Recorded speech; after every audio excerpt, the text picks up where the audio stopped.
actually wanted to start off by asking you, because like people will want to know why adoption? Like what got you interested in this topic? You are a mother, right? Yes.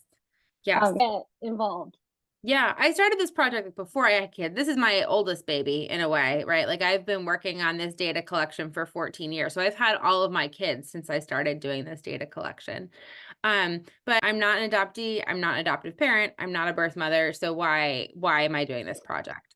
I started doing this project back when I was writing a book at the time. I wasn't writing a book at the time when I started doing the data collection, right? I was a 25-year-old grad student living in Boston. I was working at an organization called the Alliance on Teen Pregnancy at the time.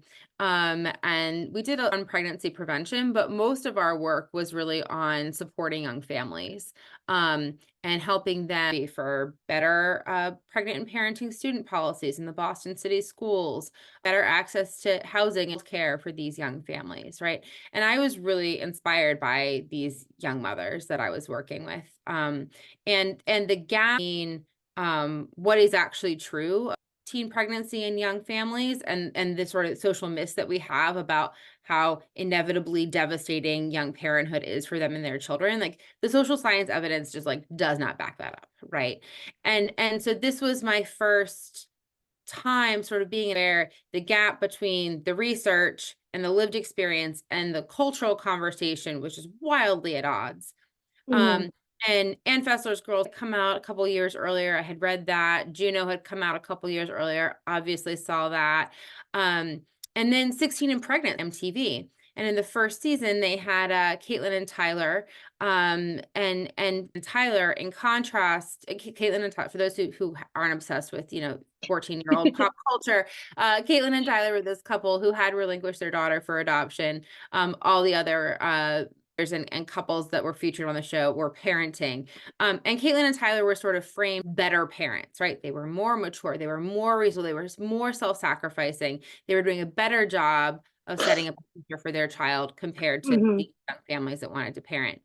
And I'm looking at these other these young women that I'm working with who are fighting so hard for what they need to support themselves and their kids, and who I find really just sort of brought up this gap again in how we understand what it actually means to support families, who need support, what that looks like. And again, the breakdown between what actual lived experiences are and what our cultural conversation is. So that's how I started looking at adoption.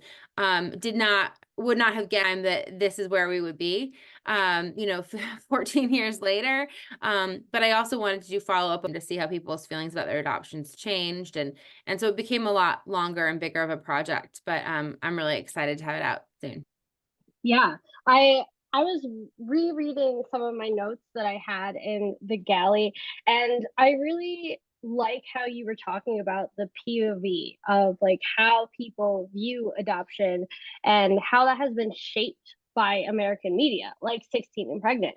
And I remember being like a teenager and watching 16 and Pregnant and being like, oh, how are these kids having kids? And it was like you said, that thought process of like Tyler and what was the Caitlin. Caitlin, and like they were seen as more mature. And even to this day, like I get questions about like, well, how do I view like that situation now that we see like the grief that Caitlin is going through from being separated from her child. And like that wasn't really talked about at all. Like what was it, 10-ish years ago? And then do like misconceptions about adoption are really like taken by like how the media portrays it. And I feel like people don't understand how powerful of a role the media is. Right. And I'll do some interviews with reports like, well, I don't know any birth mothers. I was like, you don't know any birth mothers, right? But Mm-hmm. you might. Interesting to me is as I've done this work, as I've been more public about doing this work, people come to me like, oh, I'm a birth mother. This is a friend I had from college, right? She's like, oh yeah, I relinquished my son like before I started college. Or my friend who's like, yeah, my older sister relinquished a baby back in the early 80s, like ruined her life, right? And I think that these stories are hidden anyways, but they're also in a lot of ways. Like we don't give space And there's a lot of reasons. There's no, it's a high off school, so this is a treat. Are you good? Or Yeah, we're good. birth parent stories are kept secret because of personal shame, and they're also silenced. We don't give a lot of space for them.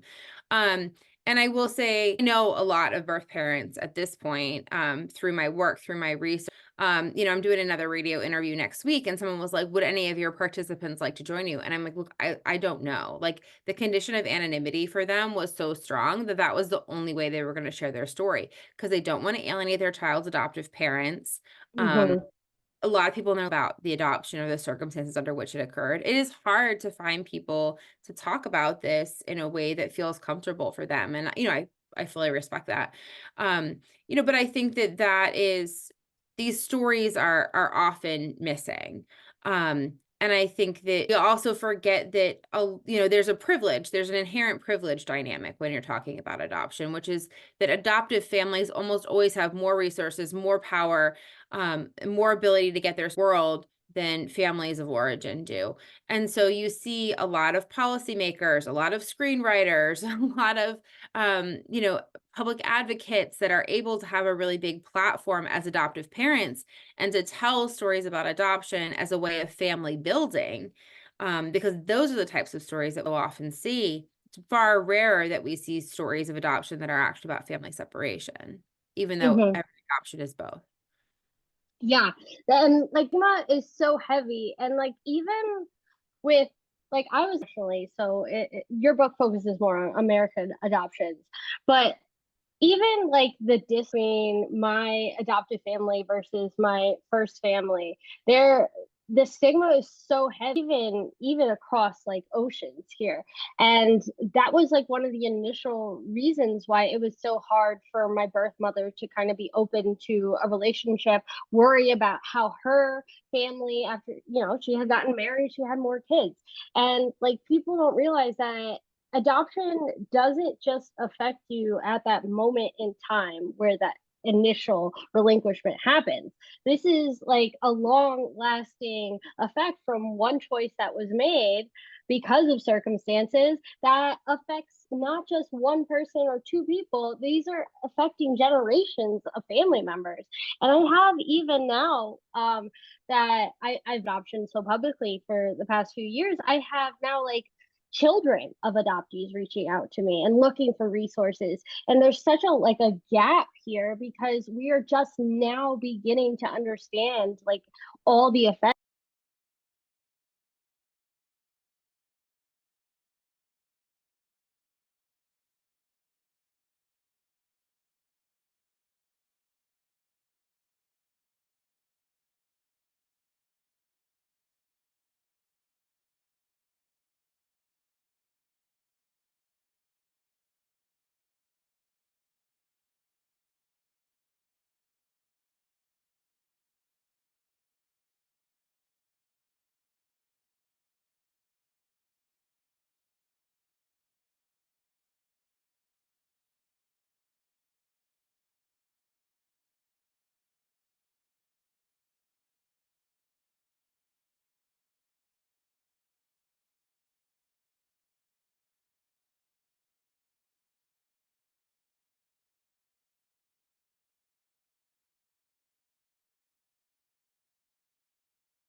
like themselves coming